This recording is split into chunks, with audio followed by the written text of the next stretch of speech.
নতুন বন্ধু মানে একটা জাস্ট মানে একটা ইনসিডেন্ট হলো, সেটাই শেয়ার করছি। মানে আমি যে ডগিটার মানে জাস্ট ভিডিওটা একটু নিয়েছি, ওনার যে মালিক আর কি, উনি আমার উপর মানে একদম রেগে মেগে বললেন যে আপনি কি আমার পারমিশন নিয়েছেন। ঘুরতে ঘুরতে বৌদির সাথে দেখা হয়ে গেছে। এই যে বৌদি। হ্যালো বৌদি বলে দাও কেমন আছো? হ্যাঁ ভালো আছি, সবাই কেমন আছো? पिक्चर अभी बाकी है मेरे दोस्त।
খুব মিস করি আমি।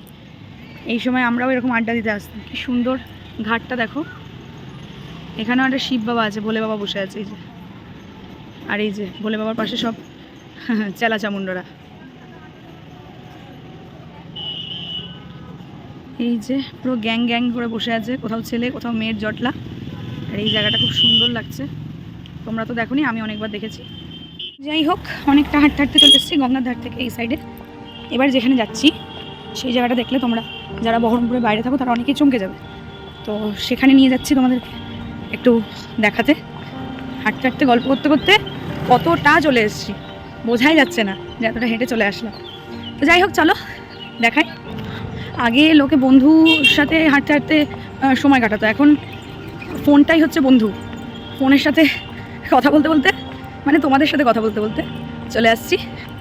এই যে পিছনে জেলখানাকে ফেলে চলে আসছি, এটা আমাদের জেলখানা। এবার যেখানে যাচ্ছি সেটা দেখো, এটা বিশাল বড় জায়গা। এই যে মাদার টেরেসা দাঁড়িয়ে আছেন খুব শান্তভাবে। নেক্সট এই জায়গাটার কথাই বলছিলাম তোমাদেরকে। এটার নাম হচ্ছে স্কোয়ার ফিল্ড, যেখানে সবাই শরীরচর্চা করতে আসে, এছাড়াও খেলাধুলা। এই যে দেখতেই পাচ্ছ, আমি ভেতরে ঢুকে দেখাবো সবটা, জাস্ট ওপর থেকে একটা দেখিয়ে দিচ্ছি। ঢুকছি আমি স্কোয়ারে। দেখো এদিক থেকে বিশাল বড়,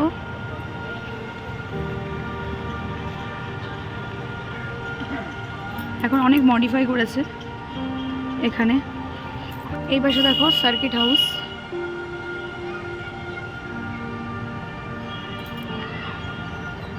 সবাই হাঁটছে, দেখো সবাই এখানে হাঁটাচলা করতে আসে।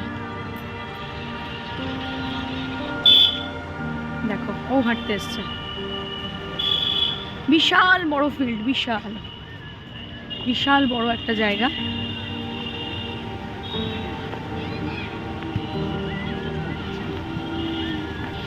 এইটা আজকে ফার্স্ট টাইম দেখলাম, মনে হচ্ছে যেন সেই লাল মাটির দেশে চলে এসেছি, দারুণ লাগছে।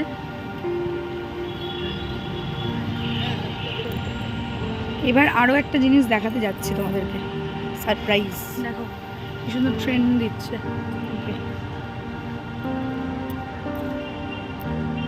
নতুন বন্ধু, মানে একটা ইনসিডেন্ট হলো, সেটাই শেয়ার করছি। মানে আমি যে ডগিটার মানে জাস্ট ভিডিওটা একটু নিয়েছি, ওনার যে মালিক আর কি, উনি আমার উপর মানে একদম রেগে মেগে বললেন যে আপনি কি আমার পারমিশন নিয়েছেন। তো যাই হোক, একটা সামান্য ক্লিপ নিয়েছি, তার জন্য উনি এমন বিহেভ করলেন আমার সাথে। ইভেন তারপরে উনি বলছেন যে না না নিন আপনি, আমার পারমিশনটা নিলে ভালো হতো, এটা ম্যানার্সের মধ্যে পড়ে। ওকে, যাই হয়তো উনি বেশি ম্যানার্স জানেন। যাই হোক, মানে স্কোয়ার ফিল্ডের সব থেকে আকর্ষণীয় জিনিস এই যে এইটা, আই লাভ বহরমপুর। সব দিক দিয়ে দেখাবো, দেখতে থাকো।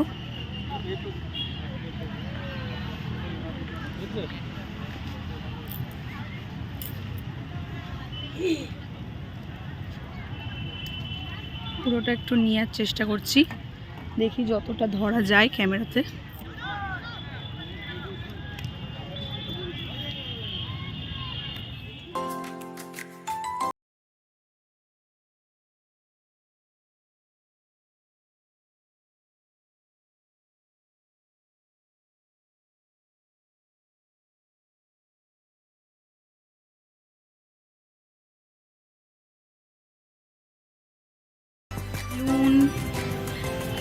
এই যে লেবু চা, সব এগুলো হচ্ছে বাঙালির ইমোশন।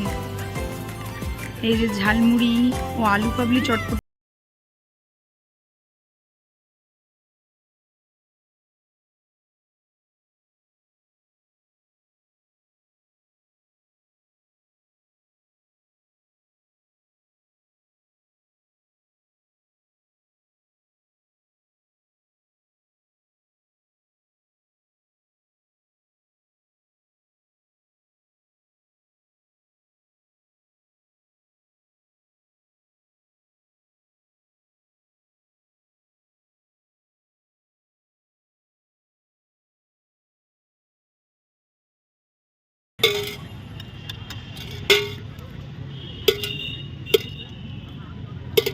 নাম তোমার? তাপস বিশ্বাস। দাদার কাছ থেকে আজকে ঝালমুড়ি খাবো। এই যে দাদা বানাচ্ছে।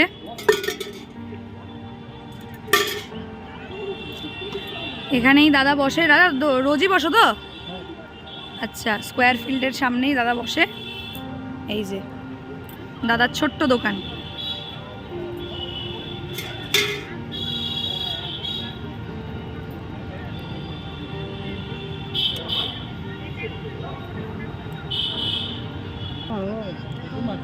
এই যে ঝালমুড়ি পেয়ে গেছি। আই লাভ বহরমপুর তো একটু দেখিয়ে দিলাম। এবার বাড়ি ফেরার হবে, কেন কি এখন পড়াতে যাব, দেরিও হয়ে যাচ্ছে, বাবার কাছে যাব। তো চলো, হাতে ঝালমুড়ি নিয়ে বাড়ির দিকে রওনা দিলাম। বসে বসে বই পড়ছেন দুজনে। রাতের অন্ধকারেও স্কোয়ার ফিল্ডকে দেখো কি সুন্দর লাগছে। একটাও তো টোটো মনে হয় পাবো না, হাঁটতে হাঁটতেই যেতে হবে, আর আরও দেরি হয়ে যাবে আমার, কিন্তু কিছু করার নেই। Blogging is must, blogging is life, white is everything. আজকের এই ভিডিওটা যদি কিছু ভালো লেগে থাকে, লাইক কমেন্ট শেয়ার করতে ভুলবে না, আর সাবস্ক্রাইব করতে ভুলবে না। আর দেখে বলবে যে বহরমপুর শহরকে কি সুন্দর অন্যরকম লাগলো কি না, কেমন লাগলো আমাদের শহরকে। শহরের যদিও ছোট্ট একটু অংশ দেখালাম, তবুও কেমন লাগলো জানাতে ভুলবে না। তো চলো, আর যারা যারা এখনও আমার চ্যানেলটাকে সাবস্ক্রাইব করোনি please subscribe my channel. Tata.